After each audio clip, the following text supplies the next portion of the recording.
C'est un réel plaisir de vous retrouver, chers abonnés, chers internautes de la chaîne YouTube, Sadi TV, surtout cette émission Les Confidences de Rachel.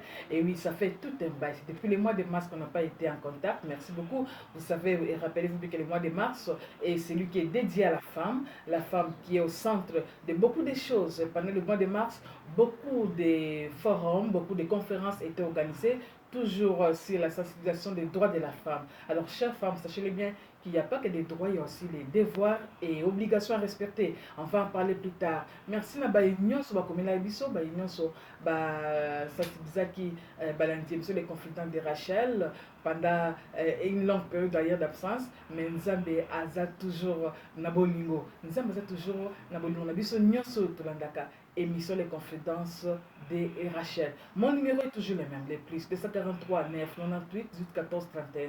Je reprends, plus 243 9 98 18 14 31. Alors, comme vous le savez, chers abonnés, Toloba qui est la quatrième sur les confidences de Rachel, c'est vrai, année oyo tobana un peu combiné, to yamape basala nzambe, to koba pe na union so toloba ka ba histoire vraie, hein, ba bazo lekisa mbo na bango bandeko na biso, ba sali nzambe, ils apprennent à partager nango sur les confidences de Rachel et bozo ebele oyo bo sungaka bato baza na kati ya problème de différentes victimes baza vulnérable bazo moni ki bakomi na suka kasi nzambe aloba mingi à travers bino et esalaka ete bato wana bazwa solution, nzambe azwa lokumu.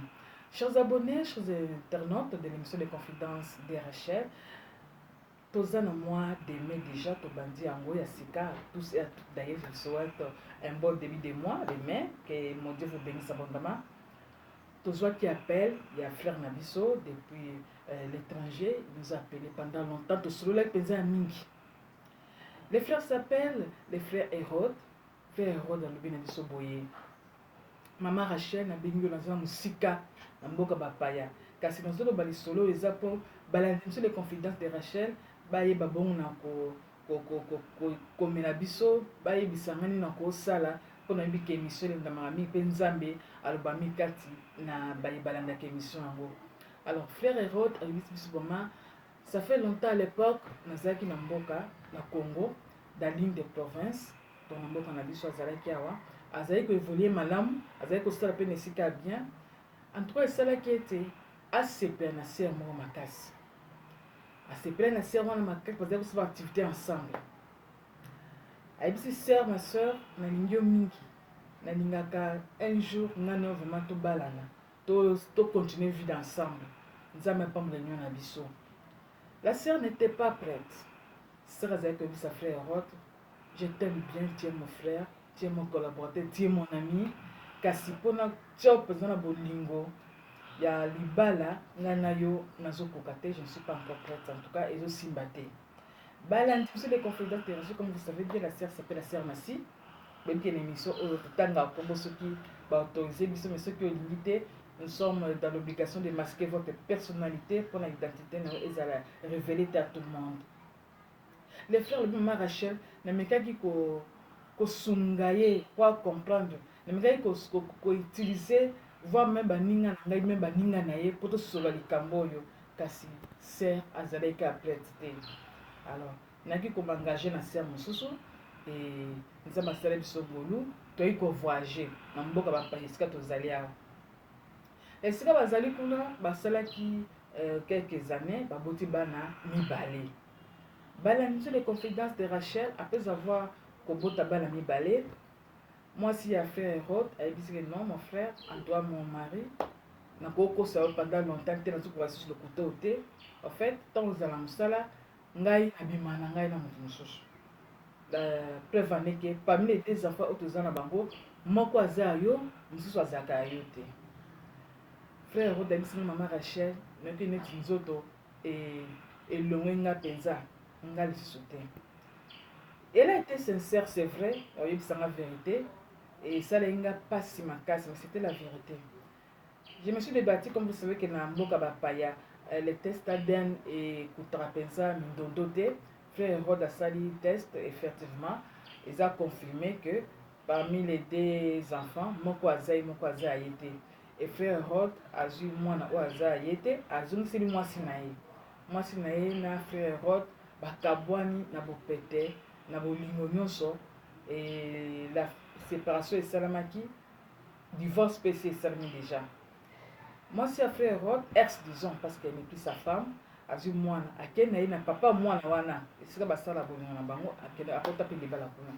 Le frère Rod atikali na mwana na ye moko bavandi mwa bambula 2-3 ans après abima fait na continuer vivre boyete parce que c'est un frère qui prie beaucoup, c'est un serviteur de Dieu na continuer vivre boyete. C'est vrai que naza na bolingo ya sœur kaka o nga na lingaka amiki ko se renseigner na bengi na Congo parce que non la sœur nasi na ngonga oyo aza na bana minei 4 enfants aza na bango mobali na se fille militaire akendaki guerre ya est atangi Kombo akendaki guerre ekuna nde azwaki liwa donc mobali na kufa la sœur ani azonga aza na Kinshasa na bana na ye 4 bala ndemso de confidence de Rachel frère Héros de maman na zui courage.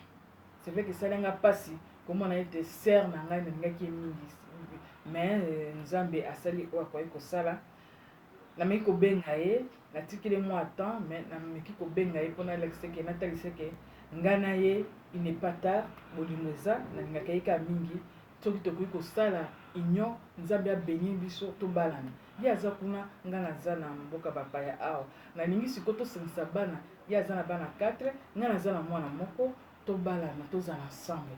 La sœur n'est pas toujours prête. Elle m'aime bien, mais qu'est-ce qui fait qu'elle ne soit pas toujours prête? Na bien toujours comprendre été. Na mais il faut utiliser un peu la stratégie même pendant tant de que na za na moi mbongo. Na ya kuna Congo tout ça la mariage, to régulariser ba documents comme il faut.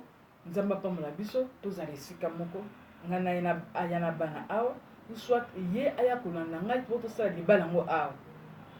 La sœur azaka toujours na malili na éviter pourquoi elle vit toute seule nga pe sika naza ala mboka bapaya. C'est vrai je vais bien m'engager mais naza na bolingo mwasi mosusu te à part ye yango nakanisi na talinga bino l'émission de confidence de Rachel nayokoka yango mingi.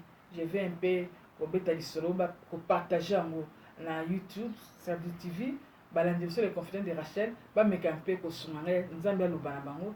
Est-ce que je dois encore continuer parce que ça fait déjà 2 ans ngoyo na sina aborder likambo epanaye mais na moni azoza toujours souplete na meki même que c'est non tu es une femme d'affaires déjà nazo sepela makasi mais nazo linga o meka un peu ko combiner ngo na musala mususu ba mbongo wana et comme ebele na sansana on naza nango tozala ensemble le plus tôt que possible.